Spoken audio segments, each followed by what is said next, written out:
Welcome back. Before we left off, we had agreed that giving these fields a public accessor is bad programming method. Now, what we have to do is to find a way of passing values to these fields and then retrieving them minus making them public.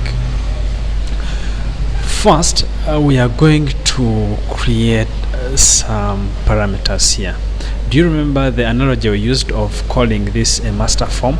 Now we are going to create a dotted line. Dotted line is where people have to fill in their names. And to do this, we shall create the first one, string names. Then the next one is also a string, which is position and decimal salary. Please take note, this is different from this is different from this, and this is different from this. What we want to do is to allow someone to pass a value in this new constructor here. Pass the value instead of passing the value here, because we don't want a scenario where we are passing a value to our field outside the class where the field is. So we shall come here and then change the properties of this constructor and say the name is James, core, and the position is developer,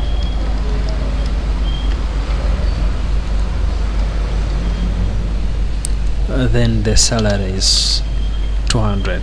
Therefore we don't need this, because we are able to pass values. We shall be able to pass values. Before I do that, maybe let me first assign those values to our fields.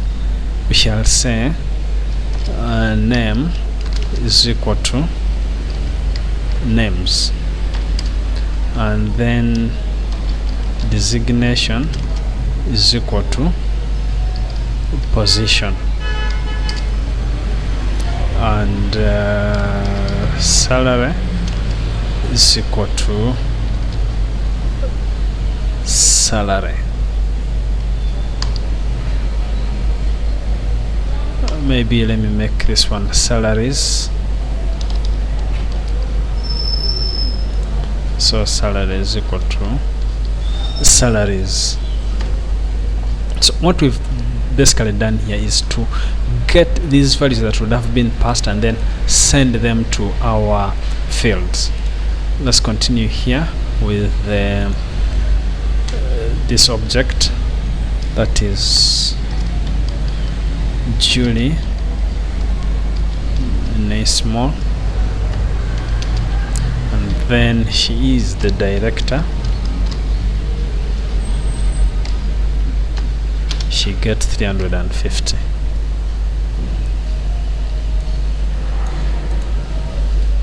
And now we can delete the public accessor here,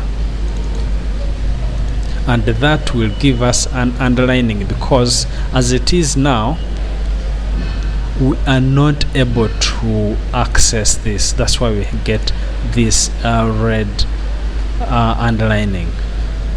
When you look at the error here, employee my project.employee.name is inaccessible to its protection level. Now, so what do we do to be able to access this? We shall create what we call properties.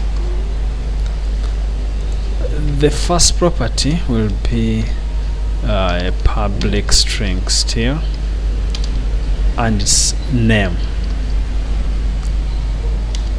And in this property we are going to have accessors. You see, when we assign a value in programming, we can say we are setting a value. So we are setting name to Julie. When we try to retrieve that value, for example, when we want to print it out, we say we are getting the value. So we shall use those set and get accessors to access, yes, as the name is, to access the values. So name, when we retrieve name, when we get name, when we try to retrieve name, we should be able to get, should be in these brackets also, it should return name.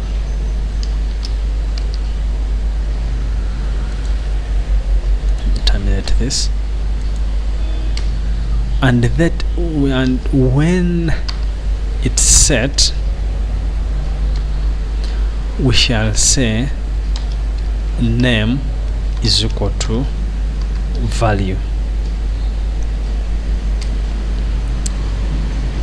and we shall do the same for all the other elements.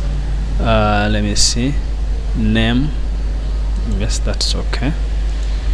So we shall copy this and paste it, then we change this to designation, and it will should return designation. So also set the value to designation.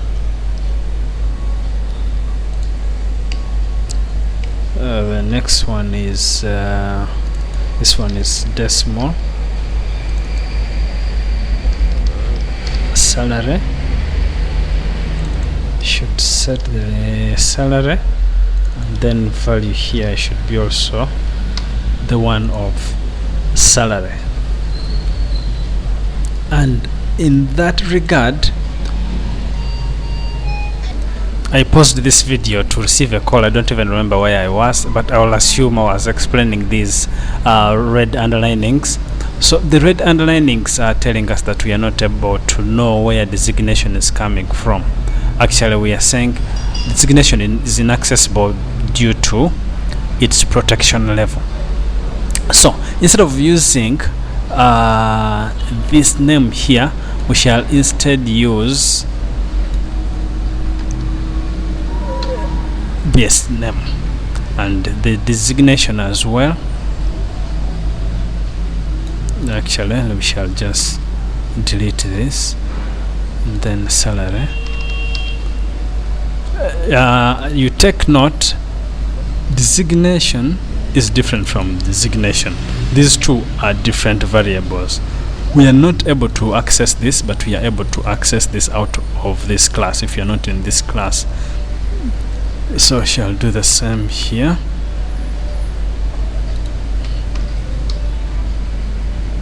And the same there. Same there, here as well, and all the errors are cleared. We can therefore run our application and we still get the same results. Now, if you are using a higher version of C#, I think higher than 2008, then you will be able to use a different way of accessing this. Instead of having all this code here, or let me cut it out, we can instead still make this public. I call of them public. We use our accessors, that is the get,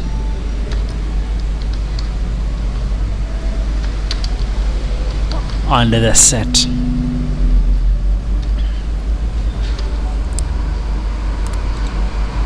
This will do much the same as the other one, but if you try it out and it fails, it means you can't use it. Just read it, and I thought it was a good way of it's easier. Instead of making this set, you can make it private set, so that we are not allowed to set this outside out of the class employee, so that we can only set these values within the class employee. This is private, this too is private. Now it means we need to change these ones back to what they were, to name.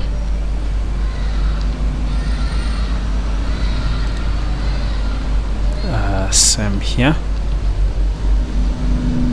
same there, and then we don't need this anymore. We no longer need to set these values right here.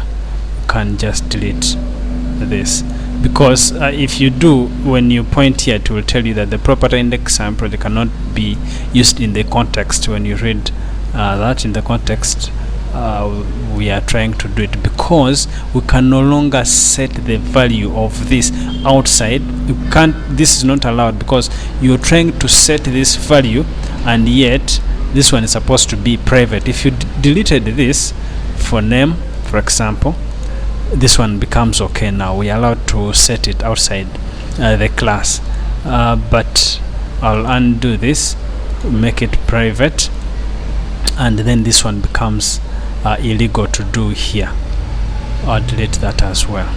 Now we can run our application and it will compile and run very well. Now that is how we can change these accessors, so that not everyone can set them out of the class employee. I thought I would be handling functions in this video, but this small I thought it would be quite a small thing to just allow or restrict accessibility, but it has really taken some time. So our next tutorial will be on how to create and handle functions. Thanks for watching. Have a good time.